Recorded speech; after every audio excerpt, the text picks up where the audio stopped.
नमस्कार साथियों। 11वीं कक्षा हिंदी विषय के अंतर्गत आरोह भाग 1 काव्य खंड के तहत काव्य पाठ का दूसरा पाठ मीरा के पद का दूसरा वीडियो हम भावार्थ के रूप में चर्चा करेंगे।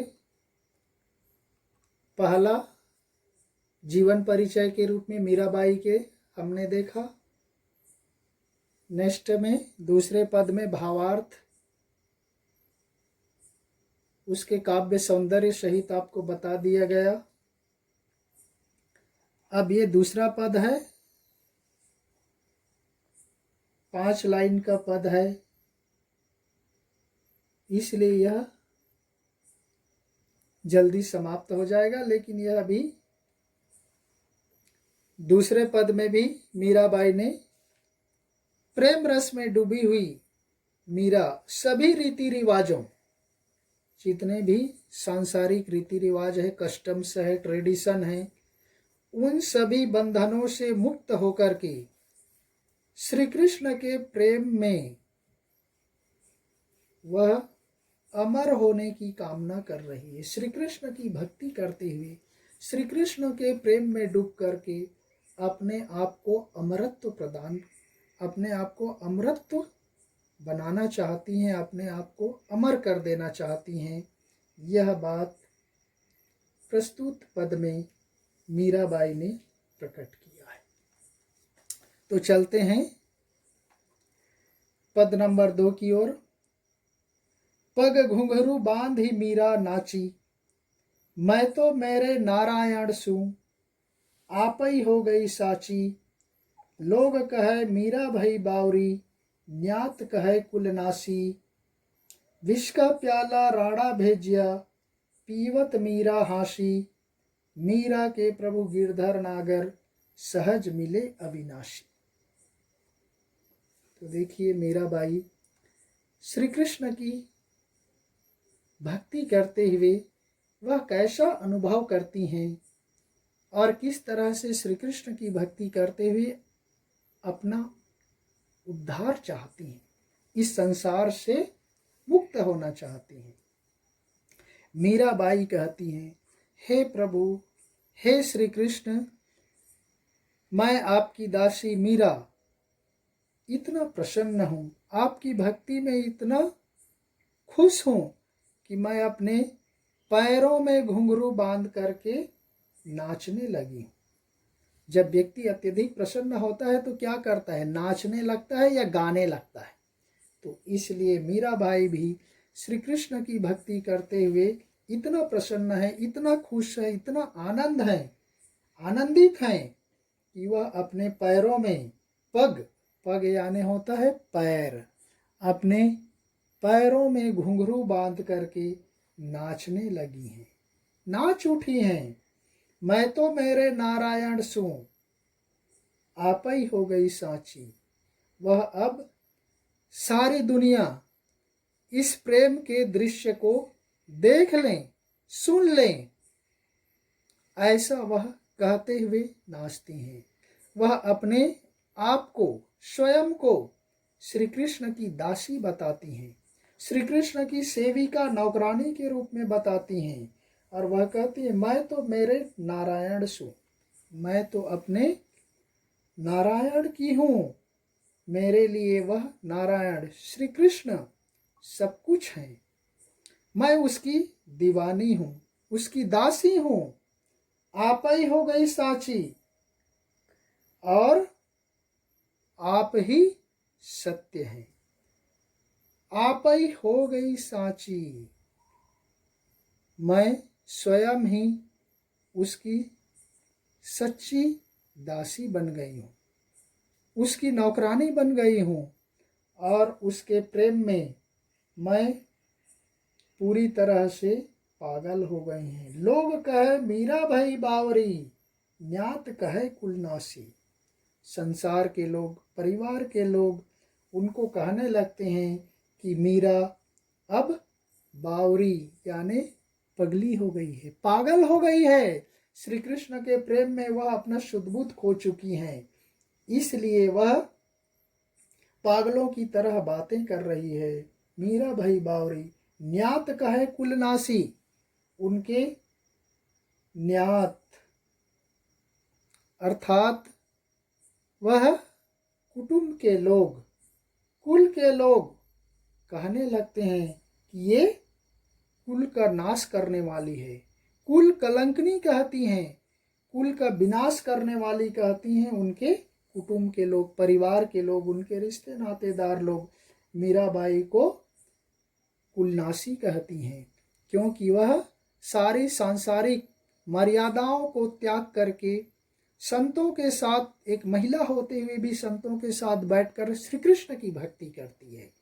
इसलिए संसार की नज़रों में वह कुल कलंकिनी है, वह कुल का नाश करने वाली है, कुल की इज्जत प्रतिष्ठा को मिट्टी में मिलाने वाली है, ऐसा संसार के लोग कहते हैं।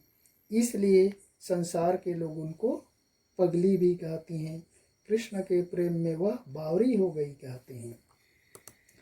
और मीरा से छुटकारा पाने के लिए देखिए उनके परिवार के लोग क्या करते हैं। विष का प्याला राणा भेजिया, पीवत मीरा हासी। विष यानी जहर, पॉइजन, पॉइजन का प्याला, विष का प्याला, जहर का प्याला राणा अर्थात उनके ससुर जी महाराणा राणा ने स्वयं उसको विष का प्याला दे दिया ताकि वो विष पी ले और मर जाए और हमारी राज परिवार की मान प्रतिष्ठा बनी रहे। लेकिन उस राणा के द्वारा दिए गए विष के प्याले को मीराबाई ने हंसते हंसते पी लिया, प्रसन्नता से पी लिया। उसका कुछ भी नहीं हुआ, उस विष का भी कोई प्रभाव नहीं हुआ। इसीलिए बोला जाता है ना, जाके राखो साइया मार सके न कोई, बाल न बांका कर सके जो जग बैरी होए। यदि आपके पास जाके राखो साइया, वह जिसकी रक्षा करने वाला वह साईं ईश्वर प्रभु होता है, चाहे संसार के लोग दुश्मनी कर लें, उसका एक बाल, शरीर में बाल होते, बाल न बांका कर सके जो जग बैरी होए। शरीर के एक बाल को भी नुकसान नहीं पहुंचा सकते, एक बाल को भी उखाड़ नहीं सकते। जब आपके पास ईश्वर की शक्ति होती है, ईश्वर का साथ होता है, ईश्वर का समर्थन होता है, तो पूरे संसार के लोग आपकी दुश्मन क्यों ना हो जाए, आपके दुश्मन क्यों ना हो जाए, कोई कुछ नहीं कर सकता। उसी तरह से चूंकि मीराबाई श्री कृष्ण की परम भक्त थी, श्री कृष्ण की भक्ति में हमेशा लीन रहती थी, इसलिए उनके ससुर राणा के द्वारा दिया गया विष का प्याला को भी वह हंसते हुए पी जाती हैं, उसका कोई अहित नहीं होता, उस पर जहर का भी कोई प्रभाव नहीं। आप कल्पना कर लीजिए। अंत में देखिए, मीरा के प्रभु गिरधर नागर सहज मिले अविनाशी। इसलिए मीराबाई कहती हैं, मेरे प्रभु गिरधर नागर वह चतुर श्री कृष्ण बहुत ही सहज हैं, वह बहुत ही स्वाभाविक रूप से प्राप्त होने वाले हैं। वह अविनाशी पुरुष, वह अमर, वह ईश्वर बहुत ही सहज सुलभ लोगों को प्राप्त हो जाते हैं। बस उनकी प्रेम से भक्ति करते रहिए, वह आपको मिल जाएंगे, प्राप्त हो जाएंगे और आपके जीवन का भी उद्धार हो जाएगा। ऐसा मीराबाई संसार के लोगों को कहती हैं और श्री कृष्ण की भक्ति करने के लिए वह लोगों को प्रेरित करती हैं। तो इस तरह से मीराबाई का यह पद यहीं पर समाप्त होता है। इसमें भी काव्य सौंदर्य देख लीजिए, इसमें भी भक्ति रस है, शांत रस या भक्ति रस दोनों लिख सकते, दोनों में से कोई भी सही है। रस में, छंद में गेय मुक्त पद है, अंत में तुक मिला हुआ है, अलंकार में इसमें भी आपको अनुप्रास अलंकार मिल जाएगा। देखिए, कहे कुल नासी, है ना। तो इस तरह से यहाँ पर गिरधर नागर ये मिल जाएगा। तो अनुप्रास अलंकार है। भाषा में ऑलरेडी बता दिया, राजस्थानी, मिश्रित ब्रज भाषा, गुजराती, पूर्वी का भी प्रयोग मिल जाता है। और चारों हो गया। रस में भक्ति रस, शांत रस, छंद में गेय मुक्त पद, तुक मिला हुआ है। अलंकार बता दिया, अनुप्रास अलंकार, और भाषा बता दिया राजस्थानी मिश्रित ब्रजभाषा। तो इस तरह से आपका चारों काव्य सौंदर्य भी स्पष्ट हो जाता है। तो यहाँ पर आप लोगों को एक छोटा सा इंस्ट्रक्शन दे रहा हूँ। सबसे पहले आप नोट्स को दो भाग कर लीजिए, गद्य खंड एक काव्य खंड।